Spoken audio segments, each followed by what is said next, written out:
Hello, what's up mga kumari kuntigang? Isang mapagpalang araw na po sa inyong lahat.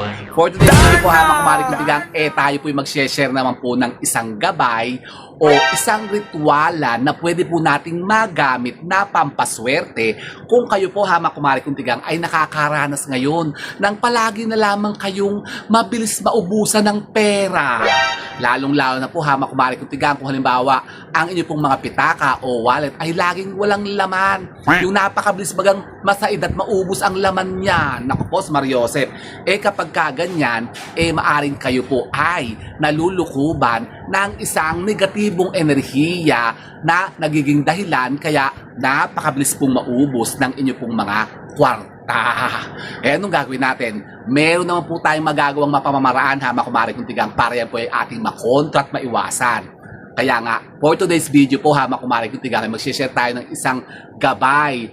Mag-share tayo ng isang ritualan na pwede nyo pong gawin nga na pampalakas at pamboost nga ng sinasabi mga positive energy para ang mga pera po ninyo ay hindi mabilis maubos at para tayo po ay makahikayat ng walang humpay na pagpasok ng biyaya sa ating mga pitaka para hindi maubos ang pera natin. Aleche. Paano yan? Ganito po mga kumari kuntigang. Dito po sa ating particular na ritual ang gagawin ito. Pampaswerte po sa ating mga pera at sa ating pitaka. Tayo po may mga gagamitin mga kasangkapan. At meron din po tayong gagamitin na ilang mga manifesting spell po na yun na nga. Magbubus nga po ng mas nasabing swerte na yan sa usapin ng kaperahan. Ano yan? Tayo po kasi dito mga kumari kuntigang gagamit po ng ilang bato. Dalawa po kasi yung ibibigay ko sa inyo mga kumari kuntigang na pamaraan. Yan, tayo po gagamit po dito ng cinnamon. O, cinnamon po mga kumari kuntigang, cinnamon stick o pwede rin po yung cinnamon powder. Yan, sa mga natatanong po kung wala pong cinnamon stick, pwede po yung mag-order sa online. Meron lang po ito ma-order sa Shopee, sa TikTok, meron yan. Mura lang ito, meron to sa Robinson. Magkano ba yun? 12 ata, 12 pesos yung per pack, 3 piraso ang laman. Pero meron din kayo nabibili na parang nasan ba? Ito, yung ganito. Ito po, cinnamon din to mga kumari kuntigang. Ito naman po yung bark. Iba po kasi yung pinaka-stick kasi po, yun yung pinaka-trunk niya, yung kahoy. Pero ito din po yung ginagawang powder, ginigiling lang nila. Kasi alam niyo po ba, mga kumari kuntigang, na ang cinnamon, ang bango talaga yun, nangangamoy. Ang aroma po kasi ng cinnamon, isang number 1 po yan na charm o pang-akit ng pera. Talaga ba? Opo. At bukod sa, ito po yung napaka-powerful din pong antioxidant. Kung halimbawa kayo po may mga, mga health issues sa inyo po mga katawan, ako, kayo po yung maglalaklak po ng pinakuluan na cinnamon. Yan, tapos bigaan nyo ng lemon, saka konting honey. Nako, laklakin nyo yan bago kayo matulog. Ang sarap-sarap ng tulog nyo. Tapos yung mga kung ano mga, yung mga bloatedness sa tiyan nyo, yung mga kung ano mga yung toxic dyan, ako, mapa-flash away yan. Talaga. Paano? Mapa-flash away yan. Pero hindi tayo gagawa ng drink o pang antioxidant. Kasi ito pong ating cinnamon ay gagamitin natin ngayon pampaswerte. Ito naman po mga kumari kuntigang ngayon na-share na rin po natin before. So, ito po yung tinutukoy naman po natin dito. Ito po yung bark. Cinnamon bark. Ito po yung durug-durug ng ganyan. Pero ito po yung magagamit din mamaya natin. Kasi wala po kasi tayo ng powder. So ito po ang gagamitin natin instead of yung powder. Mga kumari kuntigang. So ito. So kailangan po muna natin dito ng cinnamon. O cinnamon po ito. Ang isa pa po mga kumari kuntigang, kung kayo po pamilyar po na nasa na, leche na wala naman yung mga arganas po dito kasi. Yung mga hinindak kasi dito, mga materyales. Kagulo-gulo dito sa stable ko. Ito po, kung kayo po mga kumari kuntigang ay pamilyar din po dito, ano yan? Hindi po ito manay mga kumari kuntigang, hindi ako nangain ng manay kasi oily yun. Ito po ay cardamoms. Cardamom. Cardamoms or cardamom, isa lang po yun. So ito po yan. Hindi po siya manay mga kumari kuntigang, ganyan po itsura niyan. I-google nyo na lang po doon sa mga hindi nyo po kilala ang mga cardamoms kasi marami pong nagtatanong sa akin. Ano ba yung tinatanong sa akin? Ano daw itsura nung yung star anise saka yung clove. Tapos ano daw ang itsura ng cinnamon. Sabi ko, ma'am, paki-google nyo na lang kasi para makita nyo yung picture. Kasi ang hirap mag-explain na mga kumari kuntigang. Mag-google nyo naman po yan. Tapos, pwede nyo yung po i-search yan, ha, kumari kung tigang sa mga, yan, sa shopping, sa online shopping, sa mga, yan, Lazada, Shopee, mga Temu, o yung TikTok. Nako, ano ba ako, ha? Nag-advertise ba ako? Basta kahit saan po, makakabili kayo nito. Dito pong cardamoms. Pero meron po ito sa Shopee. Sigurado kayo makakabili ito. Parang ganito po ay, parang magkano ba ito? Mura lang ito eh. Yung isang ganito ay parang mga nagkakahalaga lang ng mga, 75 o mga 85 something. Basta depende po kasi sa grams niya. Kasi ito po ay 50 grams. O ayan o. Expiration 12-20-20. Aba, expiration din pala ito. Ang cardamoms. Kasi ito po hamak kumari ito ay kinakain. Pwede nyo po itong nguyain. Yung halimbawa kayo po may mga yung mga bad breath kayo. Alet. Panlagay din po kasi sa ice cream. Lalagay din po yung sa ice cream. Kasi para kasi siyang vanilla baga. At masarap siya ha, makumalik niya. Ito po isang klase po kasi siya ng nuts. Yan, cardamom. Parang nuts siya ha, parang mais nga eh. O, tingnan nyo. Kukuha ko ng isa. Yon. Ito po ang pagkabango-bango eh. Ito yung nilalagay din sa mga ulam. Ayan o, tingnan nyo. O, diba? Ang bango Ginagawa ko tinatawid ko sa mga pabango. Kasi, ang bango talaga. Ang sarap. Tikman ko kaya. Anong kayong lasa? Titikman ko hamak marik. Titikman ko yung isa. Kaya alam mo kasi yan yung kantang baka i-contaminated. Bubuksan ko po isa hamak marik. Titikman. Ano ba? Ganun pala ang laman niya. Para siyang may mga buto-buto. Tingnan nyo yun. May mga maliit siyang buto na kulay itim. Yan. Nakita nyo ba? So, ganyan po ang cardamoms or cardamoms. Yan po. May mga buto-buto siya maliit. Ay, di pwede siguro itong itanim. Magtanim kaya tayo ito. Ayan, tingnan nyo. Yan. So, ayan po ang itsura na po ng cardamoms o cardamoms pag binuksan nyo siya. So, ito po yung kailangan din natin. Tuturuan ko kayo kung paano tayo gagawa ng isang napaka-powerful po na lucky charm pang-akit ng pera. Talaga ba? So, yun lang po hamak marik. At syempre, nasa pa isa? Ano nga isa? Ito na nga yun. So, dalawa lang po ang gagawin natin ngayon. Dalawa lang pong sangkap ang gagamitin natin. Pero tayo din po ay gagamitin po ng dalawa pong orasyon na manifesting spell po na magbubus nga po ng sinasabing swerte na yan o positive energy pang ikayat po ng maraming pera para hindi kayo mabilis maubusan sa mga wallet po ninyo. Yan. Tayo po gagamit dito ng yung orasyon na yan. Susulit ko po yan dyan, hamak kumari ko dito ang orasyon ng Hesium. Hesium po, hamak kumari ko dito yan. Ganito, kunin na natin yung ating asa na yung ating cinnamon. So, ito pong ating cinnamon, hamak kumari kong tigang. Palagi ko po itong ginagawa kasi favorite ko talaga itong cinnamon sa lahat ng mga spices na papaswerte. Ito talaga yung napaka-effective. Kukuha kayo ng isang cinnamon stick tapos isusulat nyo po dito ang pangalan nyo at birthday nyo. Yan, palagi ko itong ginagawa yan. Susulat nyo dito, halimbawa, Rico Mori. Red po ang panulat, hamak kumari kong tigang. Rico Mori. Yan, susulat nyo dito sa, sa cinnamon stick yung inyo pong pangalan. So, ganyan po yun. Rico Mori, no? Tapos, ilalagay nyo rin po dito sa ilalim yung birthday nyo. Date, 08-03-83.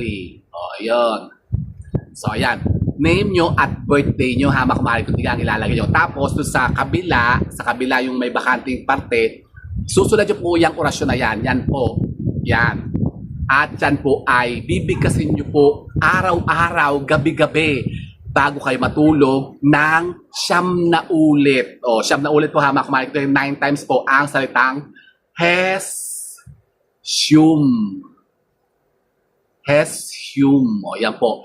Hesium. Ganun din po ang pagsulat hamak kumari kung tigang. Ganun din po ang pagbasa. Hesium. Yan. Yan po ibubulong nyo po ng 9 na beses gabi-gabi bago kayo matulog. Ito po ay tatalian nyo po ng kapirasong ribo na pula. Talian nyo ng kapirasong ribo na pula ha. Pwede po yung mga ibang kahit anong klaseng tali basta pula. Yan, pero mas maganda na po kung ribo na pula kasi ilalagay nga natin to kasi sa ating mga pitaka. Kasi ito po yung gagamitin nga natin pang pampaswerte, lucky charm po natin sa wallet natin para maboost nga natin yung magaan ng pasok ng pera sa mga pitaka natin. So yan, i-ribbon nyo lang po ganyan para maganda-ganda naman tignan. So ayan. So ganun. So eto na siya. Oh, di ba? Napakasimple lang. Pagkatapos, kukunin niyo po ang inyong pong mga wallet. O, ito po yung ating wallet. Tama, kumari kaibigan. Hindi ko na-flex yung ating mga ano dito, pera. Kaperahan. Ako naman may... Ayan, may pera tayong mga pang date, pang daily lang natin to na mga mga budget. Di ba ako sa nilalagay na maraming pera dito sa wallet. Ito po ilalagay po natin dito po sa pinakagitna ng wallet natin. Dito, sa gitna. Doon sa hindi nyo palaging ginagalaw o yung hindi nyo palaging tinapakailman. Sa sulok lang po, sa gilid, pwede po yan. Yan. Lalagay lang po natin siya dyan. Yan. Tapos gabi-gabi po, bago kayo matulog, ibubulong nyo lagi yung salitang yan, yung pong orasyon ng Hesium. Sabi nyo, Hesium, Hesium, Hesium, Hesium, Hesium. Bigyan mo ko ng maraming pera. Ganon. Tapos sunod nyo po yung ipata, ipata, ipata. Kasi yung ipata po, yung po, orasyon po yun para mag-open po sa inyo lahat ang mga magagandang opportunities na maaari makakreate po ng mga positive energy, lalong-lalo na po sa usapin ng pera. Kasi mga mukha kayong pera, Alex. Aba, ako talaga, aminin ko sa inyo, talaga mukha akong pera. So, ganun po mga kumain ito, ito ilalagay nyo lamang po dito sa wallet nyo, yung so ganyan. Tapos, hayaan nyo na siya. Hanggang kailan? Wala na pong definite time, hama kumari kung tigang. Hayaan lamang po natin siya lang ilagay dyan sa ating mga wallet. Pakita nyo, yung mga wallet yung talagang puputusin niya, talagang tatabayan, talagang mamutok-mutok na yan sa dami ng pera na dadating sa inyo. Pero sabi ko sa inyo, baka tayo mabas na naman dito. Kasi paano ba daw dadating yung pera? Saan daw magagaling? O wala naman daw ginagawa? Abay, syempre naman, Mariose, paano ba kayo nakakita ng gano'n na bigla na lang dumami ang pera nyo? Wala naman kayong ginagawa, hindi naman kayo tumikilos at hindi naman kayo nagtatrabaho. Kayo nakabikakat lang sa bahay po ninyo. Kayo nakaulagalak, nakatunganga. Aba, leche, walang gano'n. Kasi ito na po mga sineshare natin ng mga ganitong mga pangpaswerte, pang-boost nga ng mga positive energy na yan. Kumbaga, ito po'y parang gabay lamang naman po natin. Siyempre, nasa atin pa rin po yan, hama kumari kung tigang, kung paano natin ima-manifest ang sarili nating kaswertihan. Aba, nakus mo, Joseph. So, isa pa. Ito lang pong cardamoms. Kayo lang po kukuha po ng 3 pirasong cardamoms. So, ito po yun. Pero bago yun, hama kumari kung tigang, 3 cardamoms po kailangan natin. So, 3 butil po ng cardamoms. Since kasi ito kasi may mga buto siya, tapos kukuha ko kayo ng kapirasong papel. Ito po yung kapirasong papel. Susulat nyo rin po dito sa papel na to ang pangalan nyo at saka yung birthday nyo. So yan, Rico Mori. So ganun. Sulat natin, Rico Mori. Tapos sulat nyo rin yung birthday nyo, 0803-83. So tapos dito naman kayo maglalagay ko, pwede kayo maglagay po dito ng amount. Diba kung anong gusto nyo, magkano ba gusto nyo amount ng pera na gusto nyo ma-receive. Diba, maglagay tayo dito ng mga, magkano ba kailangan ko kayo? Mga 20,000. 20,000. Hindi, taas-asan na natin. Gawin na natin 100,000. Pero yung hilingin naman, hama kumarik to, yung yung tawag doon, may katotohanan naman. Ano katotohanan? Halimbawa yung may possibility. 100,000. Yung sa tingin nyo naman, kaya nyo rin pong anuhin, yung i-work out. Kumbaga, halimbawa, kung kayo may mga negosyo, gusto nyo kayo bumenta ng yan, 100,000. O di go. Sulat nyo dyan, 100,000. Tapos, so ganun po, hama kumari kung tigang sumkram. Kasi, yung salitang yan, hama kumari kung tigang, isang napaka-powerful puding booster yan o manifesting spell na, yun na nga, aakit ng maraming pera sa inyo. Pagkatapos, kunin nyo yung ganyan, kunin natin ng 3 piraso cardamoms o cardamons. Yan po ay babalutin natin, hama kumari kung tigang, dito po, ng 3 beses na papasok po sa atin. Kumbaga, i-clean kasi natin siya. So, ganyan. 1, 2, 3. So, ayan po, hama kumari. Pagkatapos, anong gagawin natin dito? Pwede po natin siyang talian po ng ribbon din na kulay pula o kahit sinulid po, hama kumari kundigang. O pwede naman po natin itong ilagay po sa isang, asan ba? Ito, nag-ready na kasi ito, ng isang tela. Babalutin natin siya dito sa isang tela at pwede po natin siyang tahiin at gagawin po natin siyang punton, ha, mga kumare kong tigang. So ayan, babalutin lang po natin siyang ganyan. Yan, balutin yung ano ha, yung papel na meron kayong sinulat na pangalan nyo at birthday nyo, tsaka yung ating orasyon na sumkram. So eto po siya, ganyan. Tahiin nyo. Yan, para hindi siya kumbaga magkatat-katat. Yan, hindi naman po magkakatat-katat yung ano natin. Wala naman po sabaw yan eh. Hindi po siya magkakatat-katat. Kasi dry naman po yung ating cardamons. So, pag natahin natin siyang ganyan na makapahin ito na po yung ilalagay din po natin sa ating mga wallet. Yan, katulad po ito, meron na ako nagawa dito. So, ayan, natahin na natin siya. So, ito po, pwede na po siyang ilagay dyan sa mga wallet po ninyo. At ganun din po, gabi-gabi rin po ay kayo po yung magpipetisyon. Ihiling kayo na dumami o dumating sa inyo yung maraming blessings at maraming mga positive energy para kayo po dagasain ng maraming pera.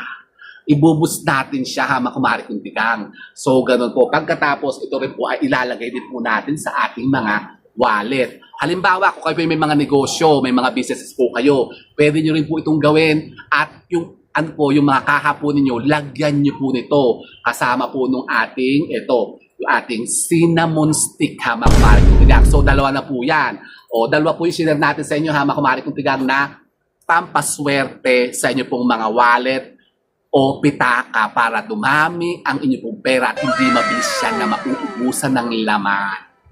O, di ba? At kung kayo po, ha, mga kumare kong tigang, ay talagang minamalas lagi sa pera, yung talagang hindi kayo makahatak ng positive energy, parang laging puro negative, yung lagi kayong wala talagang pera, hindi kayo kumikita, ito naman po yung napakainam po na orasyon na pangontra sa, yun na nga, pagka wala o pagkaubos ng pera. Kung wala kayong laging pera, yan po ang salitang alaparam siram.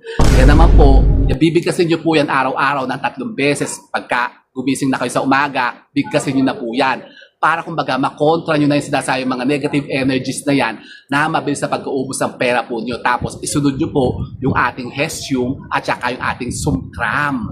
Yan. Kasi yung mga salitang yan, mga orasyon na yan, na talaga naman pong proven na napakaiinam po na pang-akit ng mga positive energy at pangontra sa mga kamalasan. Yan po yung alaparam siram, pangontra po yan, yung pong hesyum at saka yung sumkram, yan po yung pampaswerte naman.